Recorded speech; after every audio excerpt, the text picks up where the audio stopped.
This is so stupid.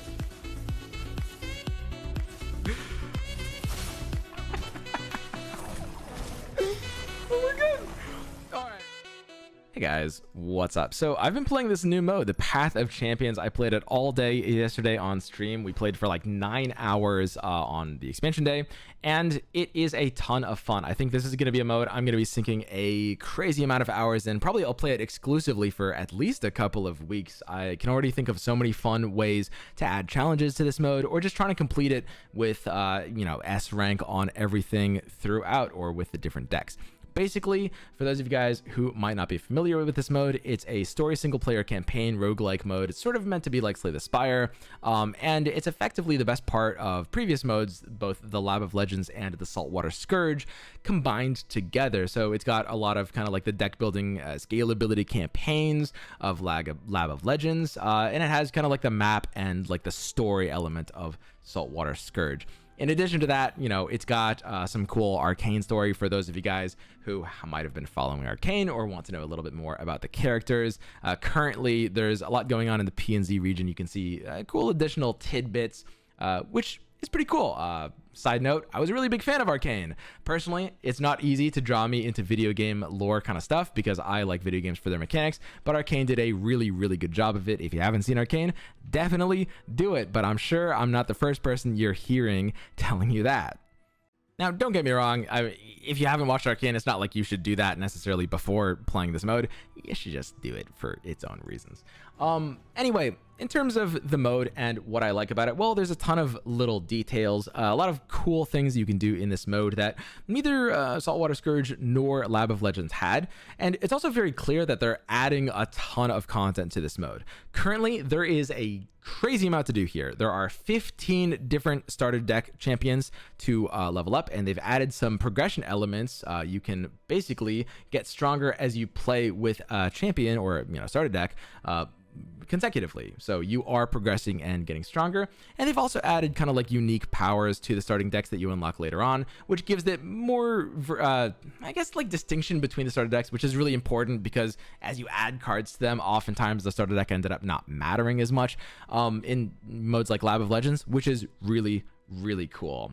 There's a ton of new things to do, and this is all with just having 3 regions so far. There's a total of 7 different effective campaigns. For example, I'm playing through with Vi. So my first mode is Jinx. You do a story. You go through and choose a forking path, battling a bunch of opponents as you build towards a deck. And then once you've done that, well, you kind of get reset except for your reputation progress, your scalable levels, and you go through different campaigns. You go into Ionia and fight Lulu.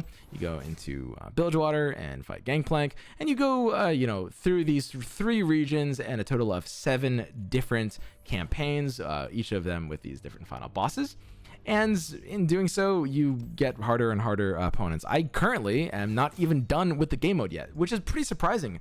I said I would stream it on 9 hours the first day, and ideally we would have been able to even beat. But even without like trying any sort of gimmicky challenges, I still haven't beaten the last 2 opponents yet, Nautilus or Victor, which is really cool. And I'm liking that this mode is more of a challenge than I thought it would be, because Saltwater Scourge was criminally easy. Lastly, you can tell that the devs are going to add a crazy amount of stuff to this mode. This is basically what they were going for the entire time, with Lab of Legends and Saltwater Scourge being effectively a demo of this.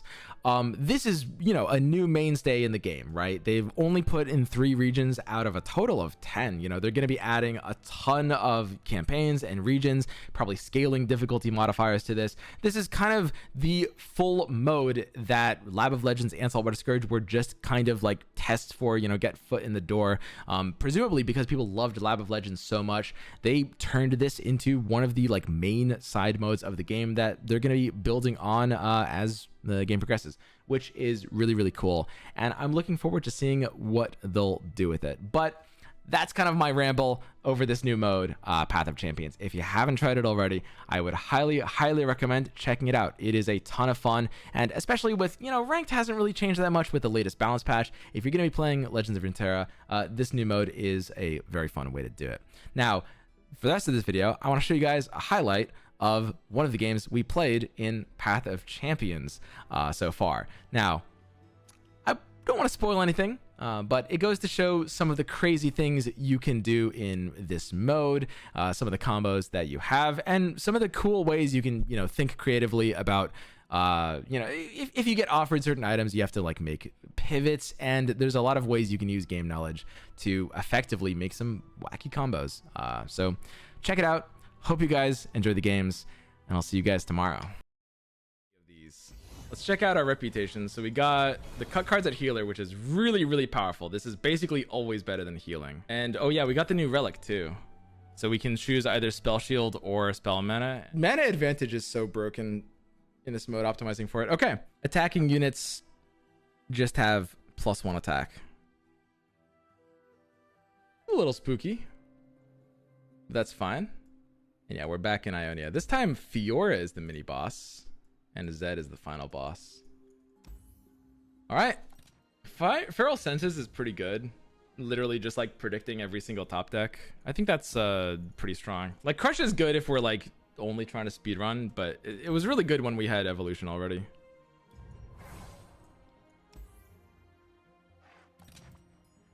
All right. So Rookie is the one that got the random item this time.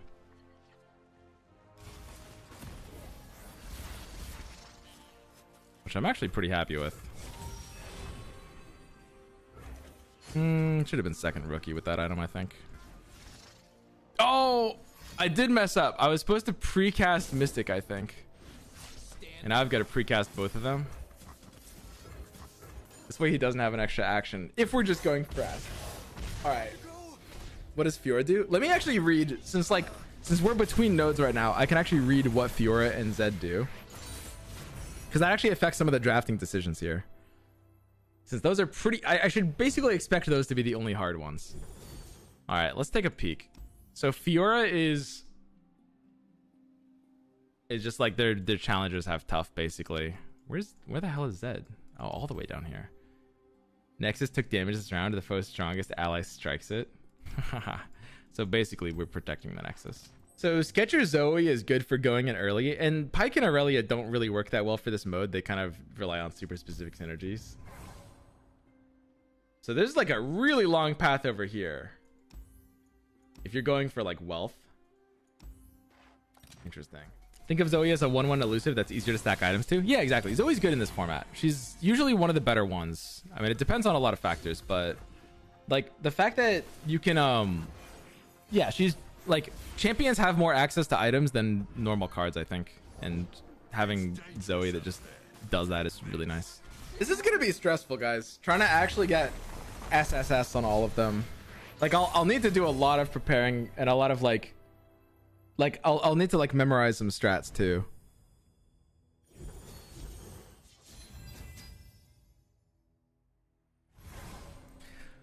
Ooh. So this Vault Breaker thing with this Plunder thing. So these items, the way it's worked in other modes, these items apply to like any copy, right? They apply anywhere. So even if it's not an exact copy that this gets created, the item will still apply to every Vault Breaker. So this is just like infinite after Plunder. And I mean, it main decks it. Yep. All right. Pretty stupid. Tasty Feyfolk. Oh God. Take a bite or make a friend.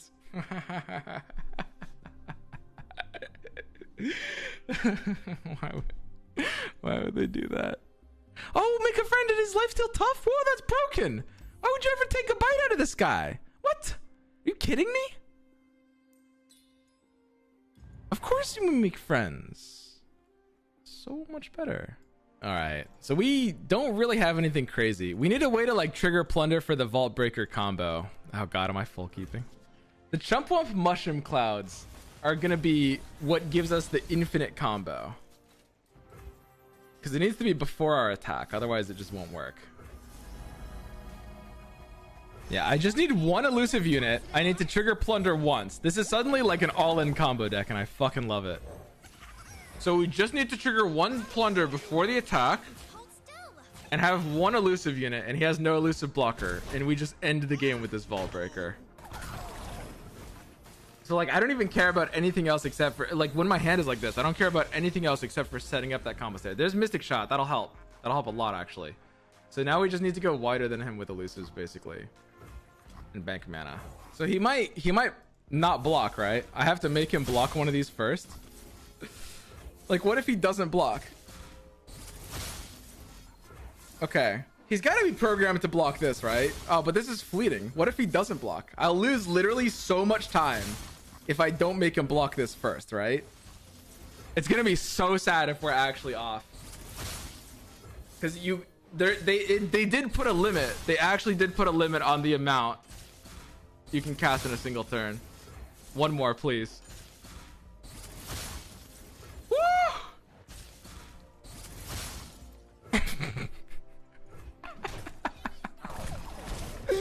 Oh my god. All right. This is the slowest OTK ever. It would have been a lot faster if we did on turn 3. And I have like a bunch of elusives, so I will always get those no matter what, really.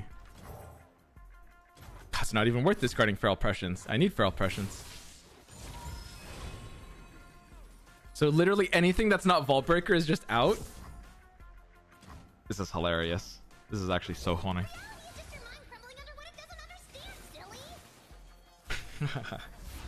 Dude, I love when runs just turn into like combos like this. Oh, hello. Well, I guess that's it. So if he doesn't have single combat, he loses, right? I mean, I guess I did just take 7 damage, but I'm about to heal to full, right?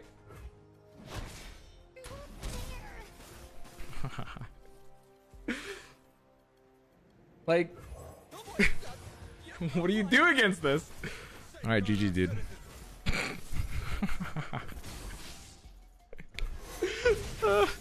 Oh god. All right, well, it's gonna be a slow one, but I mean, I'll take any turn 4 kill I can get. Did they deactivate the limit in PvE? It looks like they might. Yeah, it looks like they deactivated it in PvE because that was 16 casts. Well, did he just double emoted like instantly? All right. And the quest continues. Game start draw 2. Hello. I mean, I'm just a combo deck, right? What's happening here? What's what do we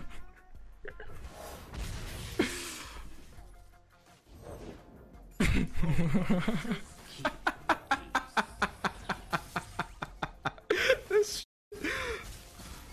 oh, can I chain these? Oh, is this faster because I've drawn both of them? I can overlap the animations. Oh. Okay, it's not really faster.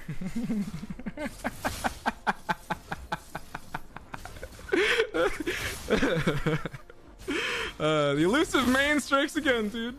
This is actually just unbeatable. What does he do? There's no spell limit whatsoever, so I could theoretically, I mean, even if they had like more health in this, they would always just die on turn 2. Oh god. This is so good. Imagine this meta. Yeah, why can't you do this in ranked, guys? What's up with that? Dude, this guy's vault is broken.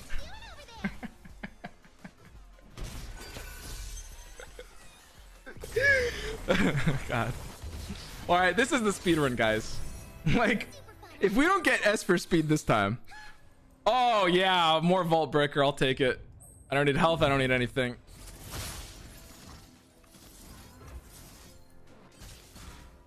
Oh god, no. It takes longer. It's summoning Poros every time.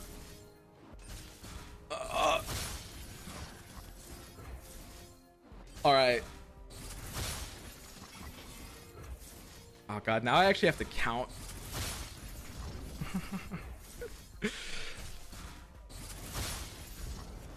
Oh, the extra animation is costing me seconds.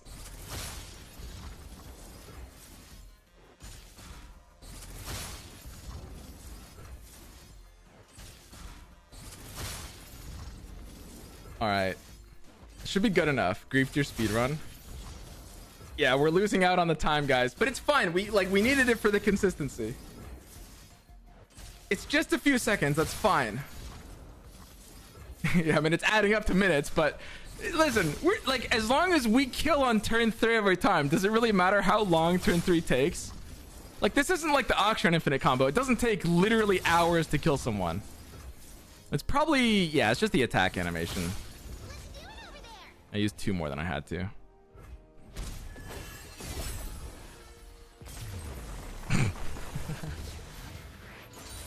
I just really wanted the 33 attack Zoe, guys.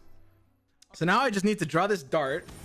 I've got the feral prescience. I can just kill on turn 1. Let me just end this run by killing Zed on turn 1. Oh, we're attacking on 1. Okay. Now just give me the 3 things I need. Give me dart. Okay. Just dart and vault breaker and any 1 drop. Any 1 drop.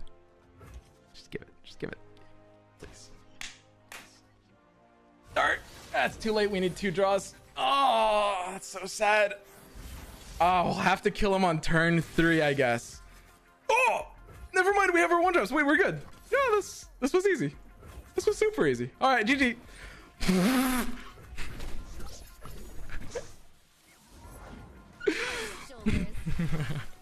All right, you got me, dude. All right, the sad thing is there is something really sad here, which is that I am gonna have to wait. I have to play the astute academic. It's a little weird, but basically, I think he'll be programmed to block this one early.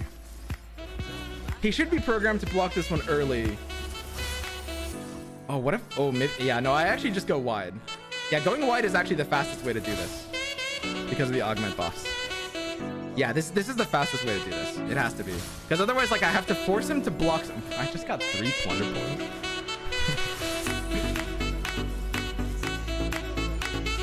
All right. Well, this was a pretty good turn 1, honestly.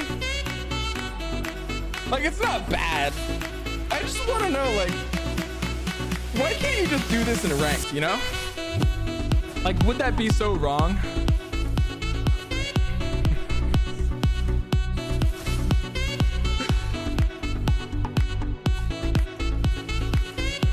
All right, I think it's 2. Second vault. Yeah, I mean, it doesn't really matter. All right, looks pretty good to me. All right, that's a pretty decent turn 1. You know, it's not that bad. I agree. All right, I swear to God, if we don't get S rank for speed, guys, we just killed him on turn 1.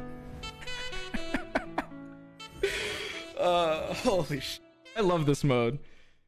That was a pretty crazy run we had earlier. You can tell I'm switching into outro mode now.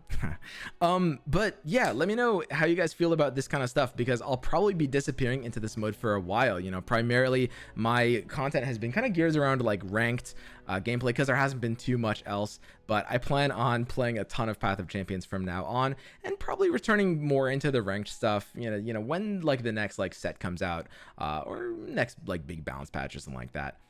For the most part, this mode is tons of fun. I'm really excited to hear if you guys have any stories about, you know, the crazy runs that you've had. I'm probably going to be doing some challenge modes with this run as well. And if you're watching during the premiere right now, because I've started doing YouTube premieres at 8:00 a.m. Pacific Standard Time, well, as this video is ending, my stream is starting. So feel free to jump in and say hi. You can find the link right now in the chat on the premiere if you're watching there. And yeah, come stop by the stream, say hi. I'm going to be playing more of this mode tomorrow, finishing it, hopefully, in its entirety. And I hope to see you guys there. See you guys next time.